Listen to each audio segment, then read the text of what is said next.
Salam alaikum wa rahmatullah ala umma. Nous espérons que vous allez bien. Aujourd'hui, nous allons parler de la valeur du savoir et des savants. Allah dit dans le Coran: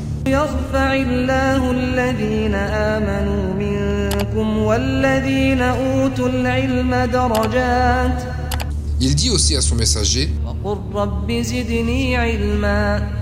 À travers ces versets, Allah incite ses serviteurs à acquérir la science. Et ceci est confirmé par les récits prophétiques. Le messager d'Allah, que l'éloge d'Allah et la paix soient sur lui-même, dit à ce sujet: Celui qui emprunte une voie à la recherche d'une science, Allah lui facilite une voie vers le paradis. Rapporté par Muslim. Il dit également: Quand Allah veut du bien à quelqu'un, il l'instruit dans la religion. Rapporté par Al-Bukhari et Muslim.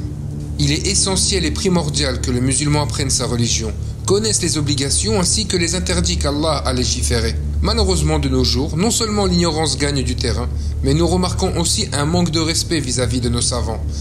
Alors qu'Allah dit en s'adressant à son messager: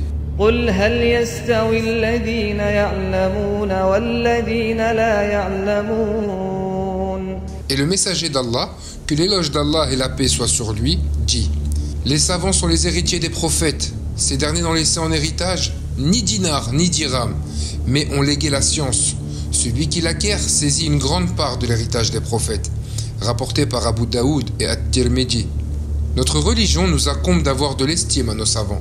Le messager d'Allah, que l'éloge d'Allah et la paix soient sur lui, dit à ce propos: Ne fait pas partie entièrement de ma communauté celui qui ne respecte pas nos personnes âgées, ne se montre pas clément envers nos enfants et ne reconnaît pas la valeur de nos savants. Rapporté par Ahmed. La conception de respect envers nos savants n'est pas réduite à leur propre personne, mais les respecter revient surtout à respecter les instructions de notre Créateur. Allah dit dans le Coran: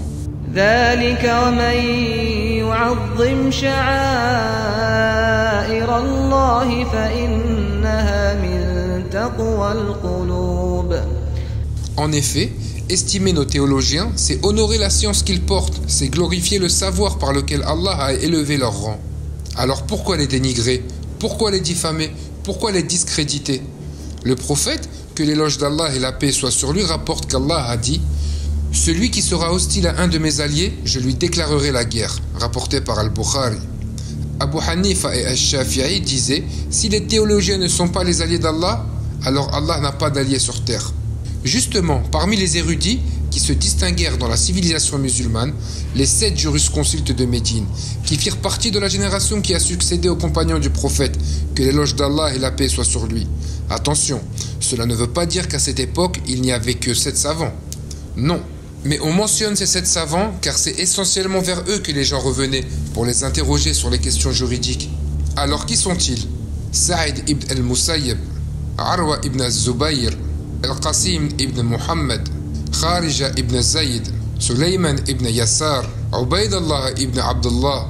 Vous allez me dire légitimement: Vous n'avez énuméré que 6 noms. Où est le 7e et pourquoi l'avoir occulté? Eh bien, sachez que les avis diffèrent sur l'identité du 7e jurisconsulte. Est-ce que c'est Abu Bakr ibn Abdurrahman? Ou est-ce que c'est Salim ibn Abdullah? Ou est-ce que c'est Abu Salam ibn Abdurrahman? En conséquence de ces divergences, nous n'allons pas vous exposer dans les prochaines vidéos 7 mais 9 biographies. Insistons qu'il est important et utile de mettre l'accent sur la vie et le parcours de ces érudits. En effet, après les compagnons, ce sont eux qui nous ont transmis le savoir. Ils firent partie de la seconde génération des musulmans, comme je l'ai souligné auparavant.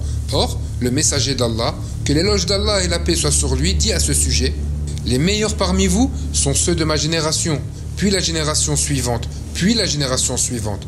Rapporté par Al-Bukhari et Muslim.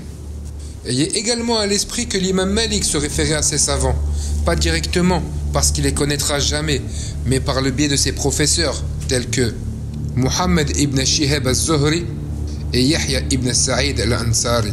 Nous savons également que l'imam al-Shafi'i fut l'élève de l'imam Malik et que l'imam Ahmed fut l'élève de l'imam al-Shafi'i. Donc, connaître ces 7 ou ces 9 jurisconsultes de Médine revient à concevoir et à saisir l'origine, les sources et les bases théologiques des 3 écoles, Malikite, Shafi'ite et Hanbalite. Sur cette remarque, nous implorons Allah de nous octroyer la science utile, et je vous donne rendez-vous dans les prochaines vidéos pour découvrir la vie de ces savants. Merci à tous d'avoir suivi cette vidéo. N'hésitez pas à vous abonner pour ne pas manquer une vidéo et à mettre un pouce bleu afin de nous aider à monter dans l'algorithme YouTube. Et à très bientôt sur Jena TV. Assalamu alaikum wa rahmatullah.